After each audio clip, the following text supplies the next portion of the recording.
Good evening. Welcome to Experience the People's Podcast. I'm your host, JL, the Anti-Guru. And tonight I have a special guest, Edna Howard. And she is a remarkable woman. I'm going to give you a short bio, but let's cut this music right quick. And we're going to jump right into it. So Edna is a multifaceted professional.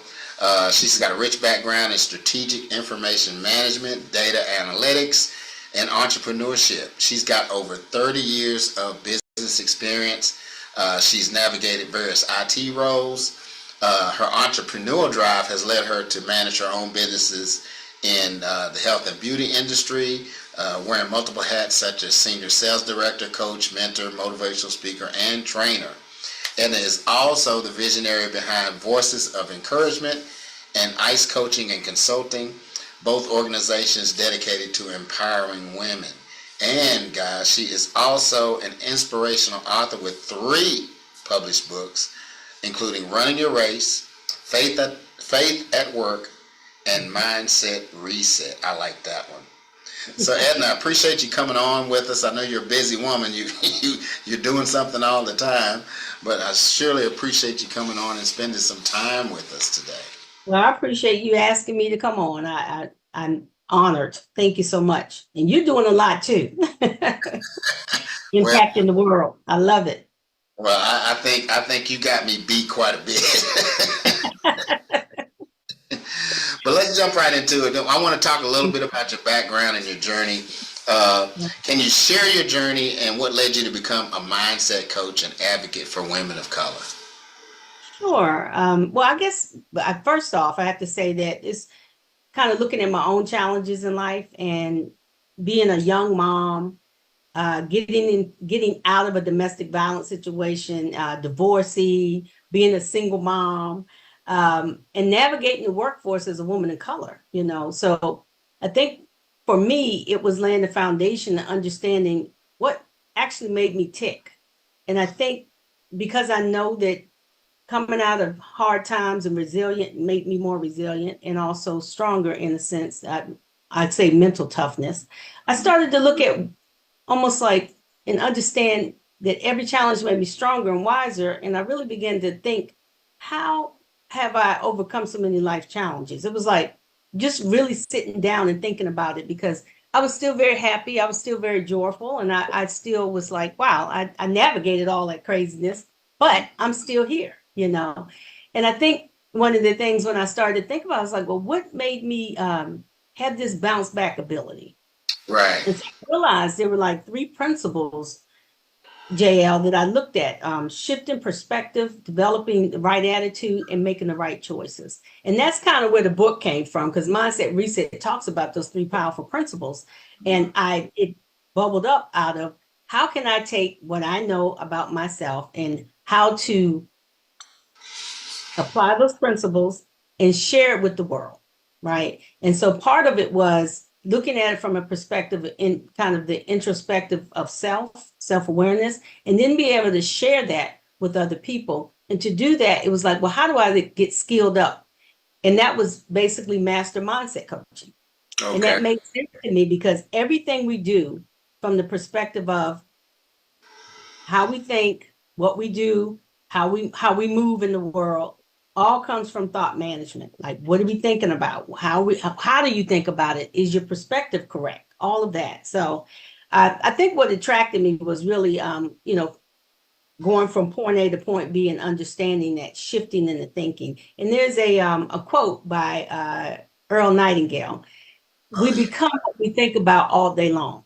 Right.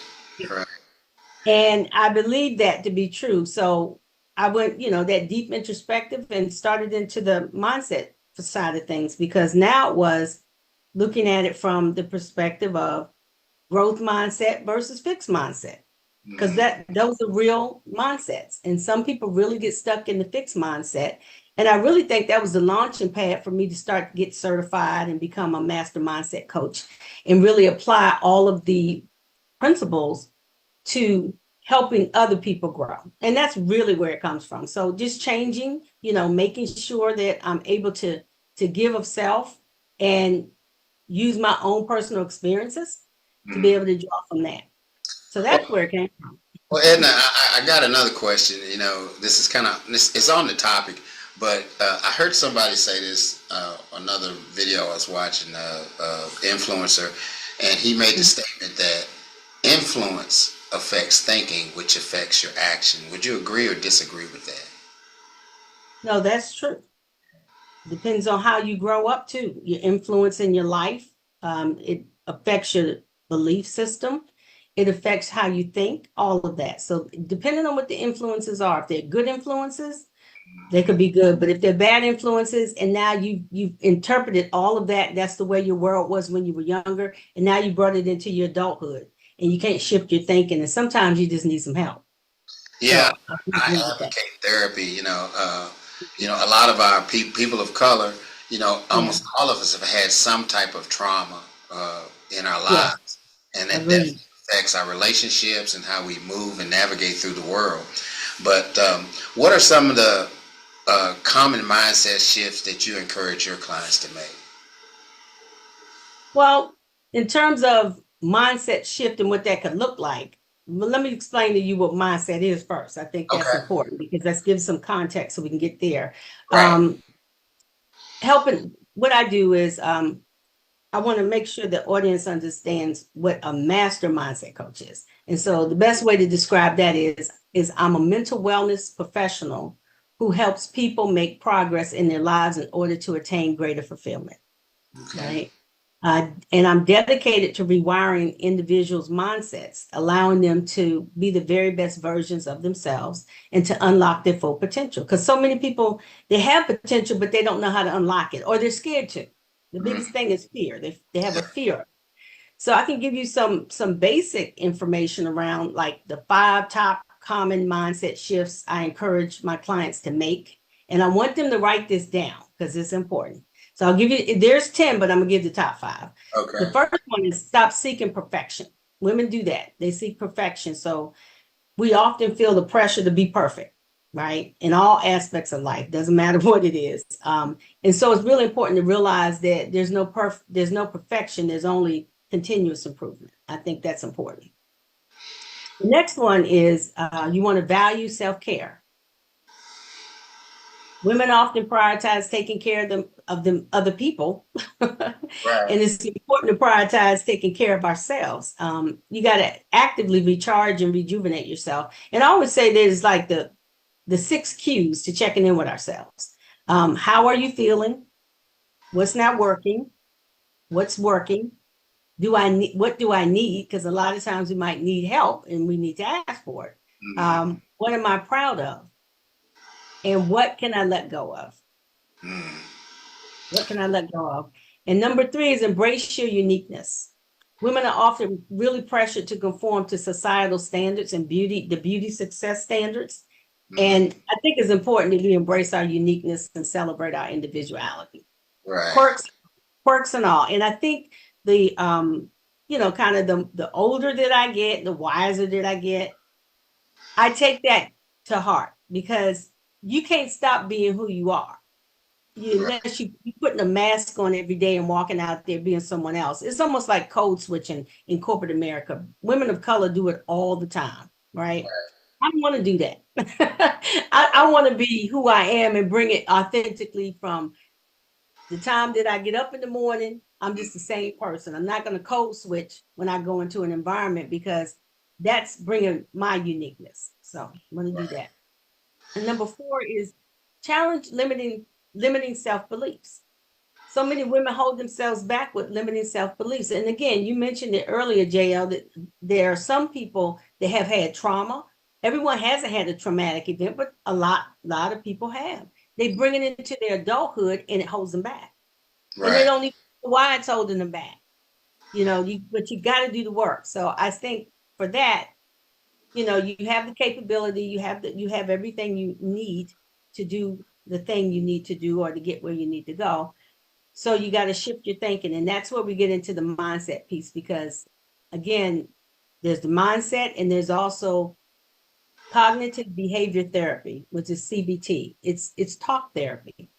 And that's really, and I've been certified in that as well. And so I work with women to kind of talk it out, walk it out. What does that look like? And a lot of times too, JL, there's some therapists involved, and I am the coach. So there's therapists, they have a therapist, and then I'm the coach on the other side, because therapists help us deal with our past, and a Mm-hmm. coach helps us focus on our present and the future. So Right. it bridges the gap. Get the Right. bridge. And I also say too, developing a list of affirmations is important. I'm just going to throw that in there. And the last one is number 5, and that is surrounding yourself with supportive people. There are 3 types of people. There's the inspired, there's the empowered, and there's the grateful. And you have to have those people in your life, right? If you don't, I encourage you to find out which category you have friends in that can do that for you, because they will help. They'll be supportive, and they help you with your dreams, and they'll blow belief into you, and Mm. they will be the wind beneath your wings. Yeah. Now you say 3 people, and my daughter was coming up, and this is something that I can't remember where I got it from, but I told her they're actually, and there are 4 kinds of people. There are Okay. people that add to your life, people that subtract, people that divide, and people that multiply. And I told her, I said, you keep the adders and the multipliers, and you get rid of the subtractors and the dividers. And it's easy to Right. identify those people, but I think you covered it with 3. I used 4, but It's bucket. Yeah, but you get sub buckets. You can also have those subcategories underneath of that, because what you just said is real. And I think it's when you think about it from a hierarchy perspective, it's like, okay, you got these buckets, now you got some sub buckets. Now you can even break it down even further. right, And you know which people to hang out with, right? The ones that are gonna kind of trigger you, that. So don't spend a lot of time in their environment. If right. you're in a toxic environment and you know that there's certain people are going to trigger you, only spend a couple of minutes there. Don't spend several hours, because it'll soak into your spirit. Hmm. Yeah, I call them energy vampires. They just suck the Yeah, life out. exactly. Exactly. So, could you share a success story with your coaching that stands out particularly to you? You don't have to mention any names. Just you know. Yeah.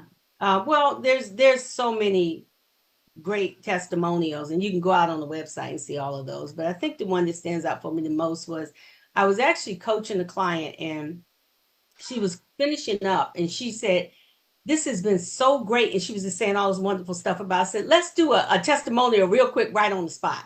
And Right. she shared from her heart, like I didn't prep her or anything. She shared from her heart how the coaching that I was giving her and she was receiving it had helped her shift her mindset. It helped her get her mind organized so she could start to work on the goals and dreams that she had laid out, but they were like all over the place. So helping her get her mind focused on the things that meant something to her and continue. It was sustainable. It wasn't just, oh, this is a one and done. It's a sustainable thing. So Right. using those techniques that I use with affirmations, bridging the gap, developing the confidence blueprint, all of those tools, helping her understand what that could look like and what the future could look like. So she shared with, and I just thought, wow, that was so amazing. It's out on the website. So I have all the testimonials out there, but I think that's the one that really stuck home with me. And it made me realize that there is a need, and there is a need to be filled. And women do have some struggles in that area. And I'm able to do that because I'm skilled up, I'm trained up, and I have life experience. Right. Right. So let's talk about your advocacy for women of color. Since um, what are the systemic challenges? We hear about systemic racism, but what are the systemic challenges that women of color have to face today, and how can these be addressed? Well, in terms of navigating the landscape and what that could look like, it's many cases where women of color face discrimination and systemic barriers, and that can really limit them to opportunities and resources, or make them feel like they're not enough, Mm-hmm. right? And so this can really manifest in various ways, JL, including limited access to education, right? Employment, healthcare, workforce development, all of that. And so I think that part of kind of getting past it and helping women we want to make sure that they have representation. And what that looks like is fighting for that. So I work with women in the workforce and coach them and help them, especially women in tech, because I'm a woman in tech. Mm-hmm. And there's a lot of challenges with women in tech because it's a male dominated industry and it's a white male dominated industry. Mm-hmm. Okay.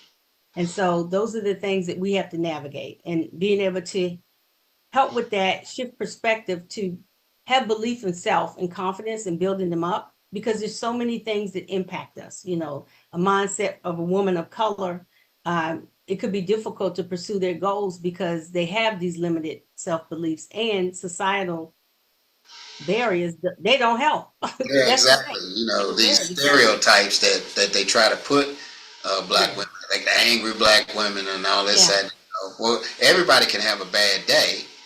Right. You know? Right.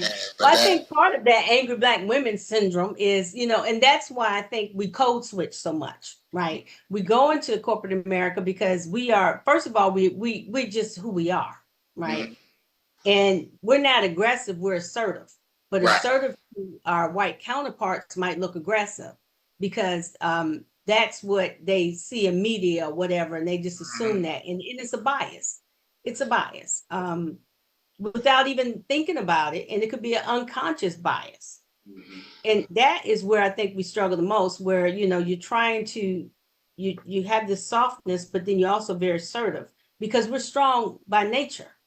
We just are. We're people of strength, No right? doubt. And so we go into corporate America and we want to, we want to hit the ground running. We want to navigate the landscape too.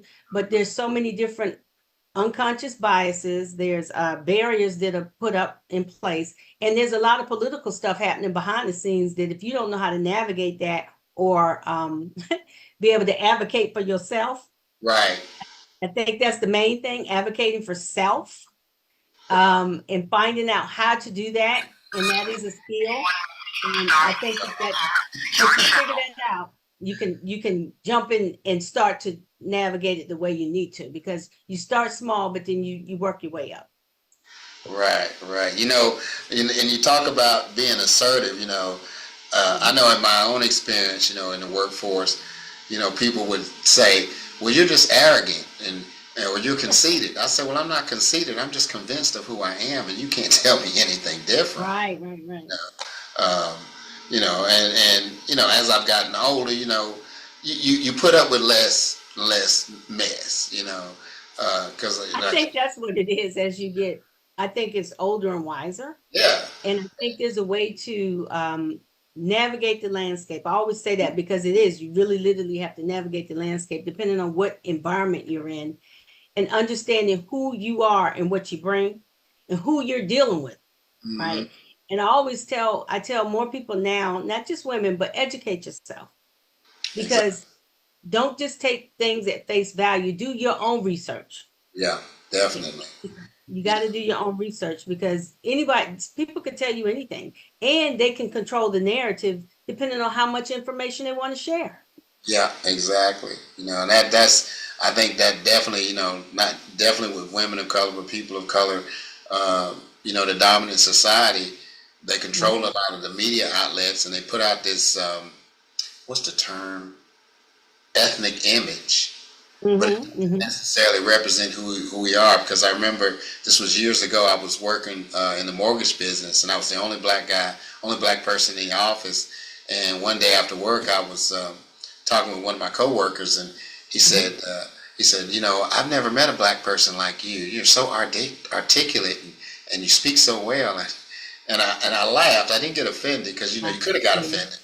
But I said, I think his name was Mark. I said, black people we're not all the same. Just like any other race of people, we all are different. I said, I grew up in a household. My parents were college educated. They believed in education. We read books, and that's because my mother was a teacher, so I didn't have any choice. Right. You're going to make sure you got what you needed. Exactly. It's just the benefits of a classical education. But Yeah. I had to laugh because what he said was true for him. He'd never met anybody like me. I can't remember Yeah. where he was from, but obviously, the people of color that he came across weren't like me, or Right. maybe he never had come across anybody and only formed an opinion on what he saw on television or whatever, you know. That could have been it. So it gave him a limited view of what a all black people are, because like you said, you can't generalize. Like we can't generalize about our white counterparts. Right, right. And I said that I was just talking with my sister-in-law a couple of weekends ago, and I said I can never say that my white counterpart has not helped me, because my whole career I've had help. Mm-hmm. Always. It was always someone that didn't look like me. Not always, but enough people that didn't look like me that I could say it was half and half. It wasn't everyone that looked like me to help me Right. Well, make it yeah, up to because man. there are decent people everywhere, and there's not all bad, and there's not all good. And that's what you come across. And there are people who see your potential, or they see something in you, and they want to invest in that. You know, I've had the same experience. You know, but you know, so my next question is, how important is it to build and maintain support networks for women of color, and what advice do you have for doing so? Oh, wow. Well, it's for me, because I start from where I am. But that piece right there, JL, that question is profound. Like giving the advice, it is. I mean, that what does that look like, and how can you do it? Having a network of women, and I think that's what I built with Voices of Encouragement. I'm gonna go back to the foundation. I started Voices of Encouragement in my home because I knew that there were women out there that needed to connect, right? And we needed to build each other up and encourage one another and mentor one another, right? And so that began in my home, and I laugh about it because it evolved into all of these other capabilities, and that's God. That was God. He just grew it. But the heart was there. The heart was, I need to make sure that I not only have something for myself where I have women that have a support system, but now I want to grow it and have other women connect so that they have a support system and help one another.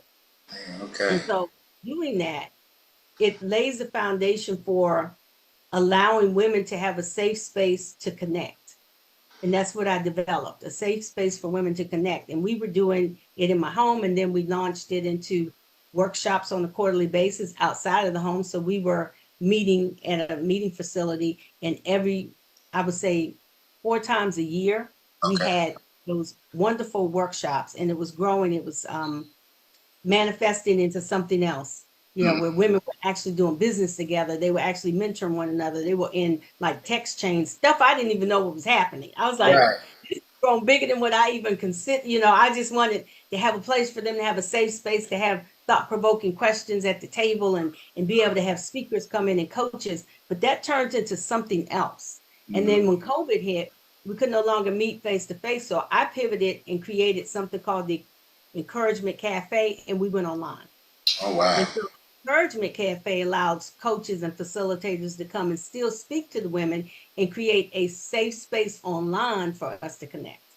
That's awesome. That's awesome. Yeah, so that's growth. I mean, for me, that was the growth piece. And then out of that, JL, what I realized, again, finding that women needed some additional help was when I started to say, I need to open up ICE coaching and consulting services. Women need one-on-one coaching. They needed more than just the group, setting, and we have a safe space, yes. But they were struggling with other issues, because we had people that were losing family members, losing friends. It was, no one knew what was happening. Everybody was in fear, right? So they needed a place to kind of share their trepidation, all of their struggles, and then find a way to continue to walk it out. While we were in the middle of COVID. So I was able to do that. I was able to help women while I was in the middle of COVID. The actual ICE coaching and consulting services were birthed. So I look at it it started with wanting to help, the connections, then the networking, and then the business growth, and all of that kind of came together. It evolved, and it's still evolving. That's an awesome story. And so let's get into your writing and your speaking. What is the process like, and where do you draw your inspiration from for your books? Because I love these titles. I mean, Running Your Race, Faith at Work, But Hmm. really, mindset reset, I like that one the best. Yeah, I might because have that's to, what we need sometimes. We need to reset our mind. yeah, yeah. But yeah, I would say the process for my writing really is it requires discipline to write. A lot of people say, "Oh, I'm just gonna write." Like that is so great for you. I had to discipline myself, which meant I had to schedule it in my calendar how I was going to actually lay this out. The first book was really a book from the heart, which was something I decided I was going to write for my youngest daughter going off to college because I felt like I didn't tell her everything. I was like, I still have stuff I want to share with her, Lord. Oh, and the book idea came up. I was going to write it just for her. I was going to Right. give it a manuscript. And I was at lunch with one of my girlfriends many years ago, and she said to me, you need to write this for more than just Jay. There's a lot of college students, first year college students, they're going to need what you have. Mm-hmm, And mm-hmm. that's where I got the idea. And I say it was a divine idea from someone who just shared it with me, and it created that light bulb moment of saying, well, yeah, I should self-publish. So I did. So I Wow. self-published there. But part of it was I had all my journals that I'm a writer. So I write in journals every day. I've been journaling since I was in my early 20s. So I got all of these journals. So I pulled a lot of the content from my journals, Mm-hmm, a mm-hmm. lot of the contents, and I would look at it from the perspective of I was always preparing myself for this. I didn't even know it, right? So being able to share with her um, my heart, a mother's heart, from Right. my journaling and from my own aspects of what I had to go through and how I believe what I could tell her to help her navigate the landscape at school her Awesome. first year. So that's where that came from. And then faith at work. Mm-hmm. That was another divine moment where I just was kind of sitting by myself, thinking what could be next. And that particular title came up. And again, I drew from my journals. I was like, well, what did I do at work to help me strengthen my faith? Right. And it's not the work, but the work. So Mm. faith at work has a dual title. You can see it's faith at work and faith at work. Gotcha. Gotcha. So I looked at it from the perspective, you know what? I'm going to use everything I got and pour into this book. And where that idea came from was initially it came from a friend I talked with when I was working at ExxonMobil. And both of us, I was in the lunchroom and I saw her. She just looked so distraught and so sad. And I went over and talked to her, and she was struggling with the supervisor. Mm. She was struggling with the supervisor, and I had struggled with supervisors in the past, and I understood what she was going through. And so you got to get the book though, because it tells the story why I wrote the book in there. But I'm not going to give it all away. But Right. she shared with me what was going on, and at that moment in time, when I went back up to my office, I wrote her an email, and I sent it to her email. And it's again that email's in the book. But I knew then when I was sitting at my desk that at some level, I was going to be able to share with women how to strengthen their faith at work. Mm-hmm. And I didn't write the book then, but it was maybe 10 years later. Wow. 10 years later. But I still had the email. I still had the journaling. I still had all of that stuff that I kept because when I went to go write it, it fell into place. And so that, again, that was God speaking to my heart and then having me develop the muscle and the skill set to do that. So it takes discipline. And the last book was really, again, from perspective, attitude, and choice, those three key things that kept me going and helped me with my bounce back ability my whole life. And I just felt like there is another way to package it up and be able to share it with the world. And I was already teaching a webinar on it. So I was like, oh, you pretty much got everything you need. So now what is the process? Discipline. It's Mm-hmm. the sitting down and it's the doing it, because every time a writer sits down, they don't necessarily want to, but they got to discipline themselves too. So once you get into it, you'll do it, but you'll say, oh, I'll do that tomorrow. Oh, I'll take 10 minutes here. You really have to put it on your calendar, Mm-hmm. discipline yourself to sit down and write. That's Yeah. what for me, that's what for me. Well, it sounds like you got plenty of books left inside the journaling. If you got 20, 30 years worth of journaling I under do. your belt. So, Yeah, I was just sharing with my Bible study group that I lead. I said, well, I'm thinking about writing a book of God's 8,000 promises. They were like, oh, what did you get? I said, I am thinking about it. But I know I want to do it because I already planned it in my spirit. I'm like, okay, Right. you're going to, so that's going to be one. And then there's 365 fear nots in the Bible, right? That's Okay. another way to be able to draw from scripture and, kind of write stories around that. So Oh, that's awesome. So let's switch to the speaking engagements. So how do you prepare for those? And what messages do you often aim to convey? I think for me, it's the messages how I prepare. Let's go there. How I prepare is first I pray, because even with you going into a new environment, everyone is not the same. Like you can go into a environment where you have church members, which is a lot of what we did with Voices of Encouragement. It was very faith-based. I'm a faith-based coach, so I do a lot of that. I bring in the scripture and, spirit. The spirit is there. Now you're going into a corporate environment, that's a little different, right? Right. You can shift a little bit. So I've learned to, first of all, I pray on it. Is it the right opportunity for me to go in and share what I have? Mm-hmm. Understanding who the audience is, that's the other thing. Who am I speaking to? And I can give you an example. Just last year, as a matter of fact, one of my larger clients, MC Dean, the point of contact reached out to me through LinkedIn. So I tell people, keep your LinkedIn profile updated, because she found me through LinkedIn. She was looking for someone that could come in and help her develop her ideas for a women's conference, empowerment conference, their very first one. And so we talked, and I basically took her ideas and created a presentation to help her talk about leadership, to talk about self-care. So it was 3 different subjects that I came up with from all of the intel I gathered from her, and I was able to deliver that. She also wanted journaling. She wanted to deliver to the women how to do vision boards. And I teach that. So I teach vision boarding. So that was another one.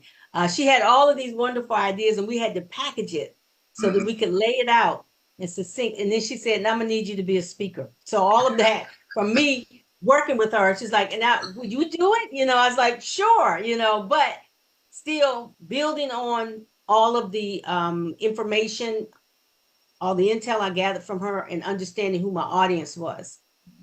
I think that's when I talk about speaking, it's more about, is it the right opportunity? Because you can't go speak to everybody, and everybody's not going to get the message. That's the thing.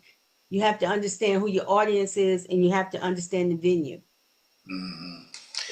So, what advice would you give for aspiring advocates? Someone who wants to become an advocate like you, or a mindset coach. I say you want to look at the 6 areas that you could really focus on. I'll give you 6 because I gave you 5 earlier. So you want to educate yourself.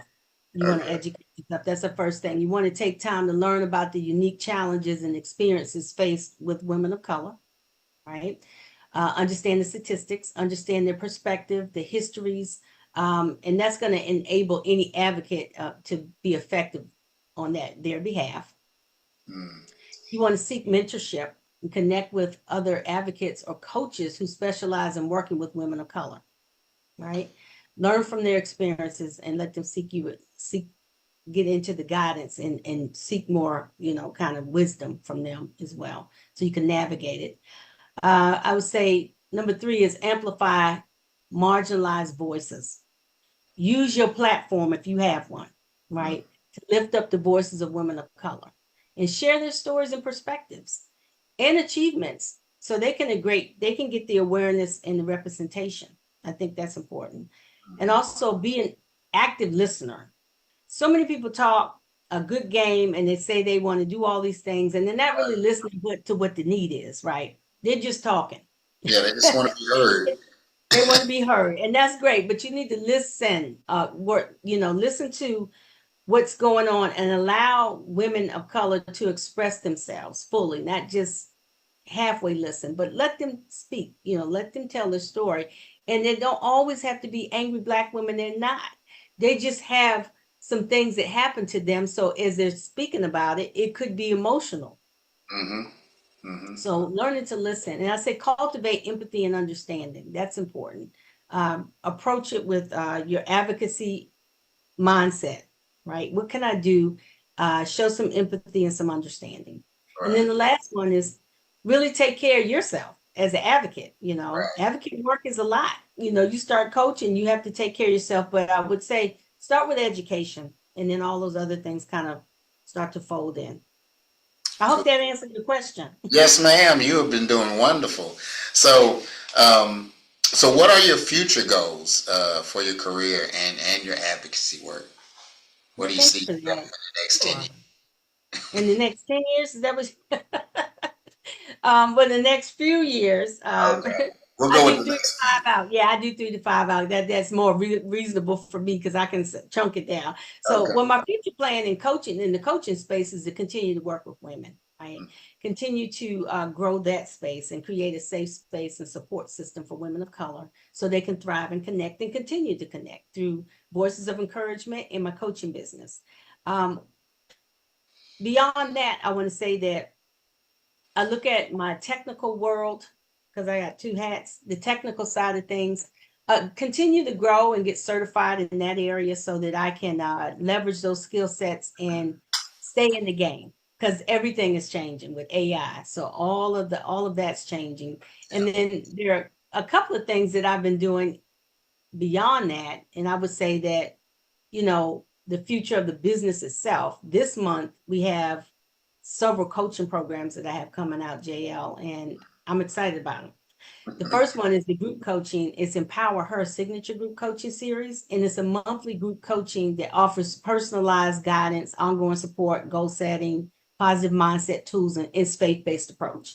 And then Okay. the other one is online, on-demand, self-paced course mindset reset courses that I'm developing and will be launching early July. And that's going to be exciting because we have 4 modules, right? With Okay. the quizzes and all of that. And at the end, you can get mindset certified, Oh, wow. mindset reset certified. Let me clarify that mindset reset Right. certified. Right. Um, Right.